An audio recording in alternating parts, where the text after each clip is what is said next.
일본 열도가 충격에 빠졌습니다. 이번 2023 아시안컵 이변의 첫 주인공은 바로 일본이었습니다. 조별 예선 두 번째 경기 이라크와의 경기에서 이 실점을 또 하면서 94분에 겨우 만회골을 넣고 1대2 패배를 당해버렸기 때문입니다. 일본은 지네들이 가장 강하다고만 했습니다. 자화자찬뿐이었고 이번 아시안컵 우승은 일본이라고 호언장담했습니다. 웃기고 있네. 허언장담이겠지. 심지어 모리아스 감독은 월드컵에서는 우승을 위해 싸우겠다는 발언까지 할 정도였습니다. 10점 만점 중에 공격 9점, 수비 10점, 감독 9점이라고 평가도 했었습니다. 일본은 FIFA 랭킹 17위, 이라크는 63위. 1차전 베트남과의 경기로 11연승까지 달리게 되면서 일본 축구의 전성기였습니다. 거기다 더 기분 나쁜 건 한국의 우승 도전을 응원할 때마다 붙어본 적도 없는데 미리 한국이 한 수 아래라면서 한국팀을 깎아내리려는 일부 일본 찬양주의자들, 일본이 강하다는 것을 계속 어필하는 몇몇 축구 평론가들, 뭔 기준으로 계속 객관적이래? 그런데 결과는 어떻습니까? 일본은 두 경기에서만 4실점을 하면서 강팀의 면모는 완전 사라져버렸습니다. 개인적으로도 일본이 1위를 할 거라고는 예상은 했죠. 17위 팀이 63위와 100위권 두 팀과 한 조였으니까요. 일본의 조 1위는 한국 입장에서도 바라는 바였습니다. 하필 조편성이 서로 D조, 2조에 속해버리면서 서로 1위를 해야만 결승전에서 붙게 되는 시나리오였으니까요. 아니, 피하기 위함이 아니라 더 재미있는 드라마가 되었으면 해서였죠. 강팀들이 차곡차곡 올라오면서 분위기를 고조시키고 최종 빅매치가 성사가 되는 그 과정 자체가 드라마가 될수록 얼마나 재밌습니까? 그래야 역사에 오랫도록 남게 되기도 하죠. 일본이 2위를 하게 되면 한국과 16강에서 만나버리면서 오히려 8강, 4강 결승이 싱겁게 될 수 있거든요. 어차피 한국은 아시안컵 우승이 아니라면 개인적으로 조별 예선에서 탈락해도 괜찮다는 입장입니다. 지금 각 소속팀들 얼마나 속이 썩고 있는데요. 만약 지금 일본과 붙어서 이기는 것과 아시안컵 우승 둘 중에 하나만 선택하라고 한다면 너무 어려워서 선택이 안 되네요. 우선 한국은 두 마리 토끼를 잡고 싶은 건 확실합니다. 이 경기는 4만 명을 수용할 수 있는 최신식 월드컵 전용 구장에서 열리게 되었습니다. 이라크 사람들이야 어차피 카타르 사람들과 구분도 안 되고 그냥 이라크의 홈에서 경기하는 느낌이었습니다. 그리고 확실히 좋은 경기장에서 하면 긴장감도 더 올라가고 수준 높은 경기처럼 느껴져요. 일본은 쿠보를 선발 출전시켰습니다. 일본의 장점이라고 하면 선수들 레벨이 다 비슷하다고 하면서 어떤 선수가 나와도 전력이 떨어지지 않는다고 하죠.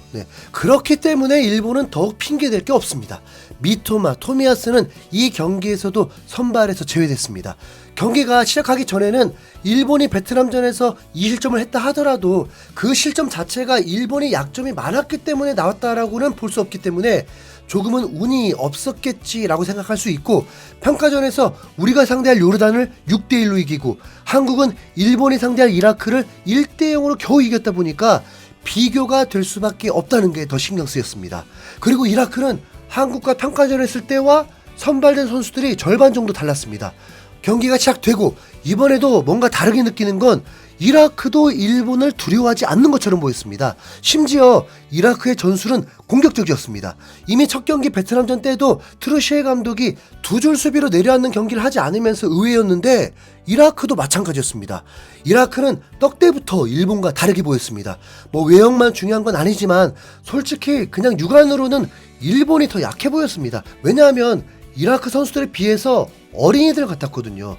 일본이 이라크보다 나은 건 오로지 축구 실력뿐이라는 건데 이라크가 일본을 두려워하지 않는 순간 경기는 다르게 흘러가기 시작합니다. 전반 5분 만에 이라크의 선제골이 나오면서 분위기를 제압해버렸습니다. 왼쪽 진영에서 스루패스와 함께 문정 크로스가 나오면서 일본을 압박했고, 세컨볼 상황에서 이라크 주포에게 그대로 찬스가 오면서 완벽한 헤딩골을 장렬시켰습니다.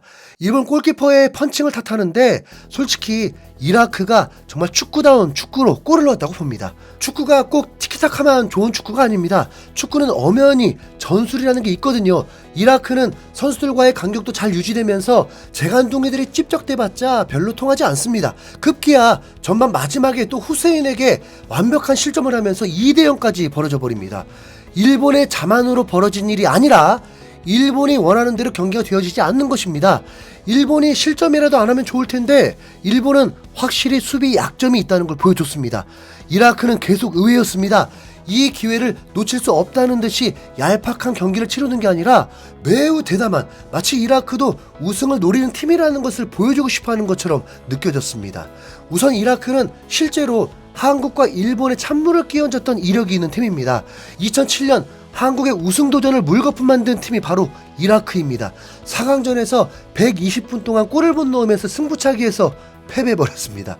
그리고 실제로 지네들이 우승을 해버렸죠. 네. 일본에게는 더 아픈 과거가 있습니다. 일본은 1994년 미국 월드컵 때까지 월드컵 본선을 한 번도 나가보지 못했던 시절이었습니다. 하필 한국, 일본, 이라크 다 한 조에 묶여 있었고 한국이 일본에게 승점이 밀리면서 한국이 3회 연속 월드컵 진출 좌절이 유력한 상황이었습니다. 일본이 이라크를 상대로 이기면 끝이었던 거죠. 실제로 일본은 앞서 있었고 한국은 북한을 상대로 3대0으로 마무리하고도 침통한 분위기였습니다. 그런데 갑자기 한 1분이나 지났나? 이원 생중계로 일본의 상황이 들려오더니 이라크가 종료 휘슬 직전에 극적인 동점골을 넣어버리면서 한국에게 네가 가라 미국을 도와줘 버렸습니다. 당시 정말 일본은 충격도 그런 충격이 없었습니다. 당시 경기를 응원했던 저는 한국이 월드컵 진출했다는 기쁨보다 일본의 좌절 광경들이 더 쌤통이었습니다. 그 사건이 하필 카타르 도하에서 일어나면서 그리고 이번에도 도하였고요. 이 경기 전 인터뷰 때 실제로 이라크 기자는 모리아스 감독에게 도발하듯이 이 질문을 던졌습니다. 이번 대결도 그때처럼 악몽이 될 걸로 생각되느냐. 솔직히 경기 전에는 무례할 정도로 주제 모르는 질문이라고 봤는데 그게 아니었습니다. 이라크가 제대로 복병이었던 거죠. 실제로 이라크는 최근 사우디아라비아를 꺾고 걸프전 우승을 하기도 했습니다. 일본이 분명 쫓아갈 기회는 있었습니다. 특히 후반 10분 만에 결정적 찬스가 있었는데 이때 골 넣었으면 바로 1대2고 흐름상 일본이 더 유리해질 수 있었습니다. 어쨌든 비기기만 해도 일본이 1위 할 기회는 생기니까요.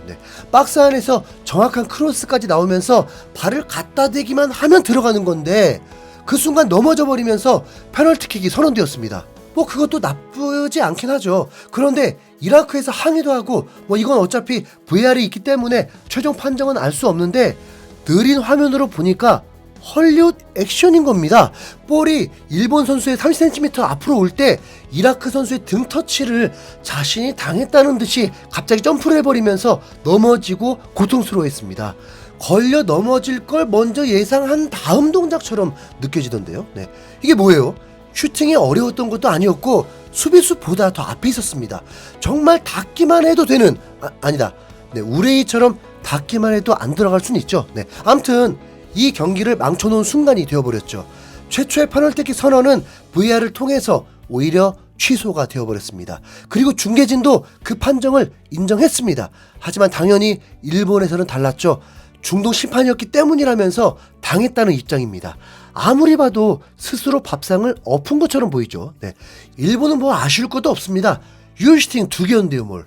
일본은 공격진들의 평균 키가 173cm였습니다. 그런데 이라크는 센터백만 190cm, 188cm였고 이 경기 출전한 선수들 평균 키가 180cm를 넘었습니다. 그나마 후반전에 교체 투입된 윙백만이 173cm였습니다. 일본은 공격진뿐만이 아니라 미드필더도 180cm가 안 됐습니다. 이러면 일본도 분명 불리하죠. 그런데도 일본이 이길 거란 예상은 그만큼 개인 테크닉과 조직력이 좋다고 인정한 건데 이번 경기에서 많은 약점이 노출되었습니다.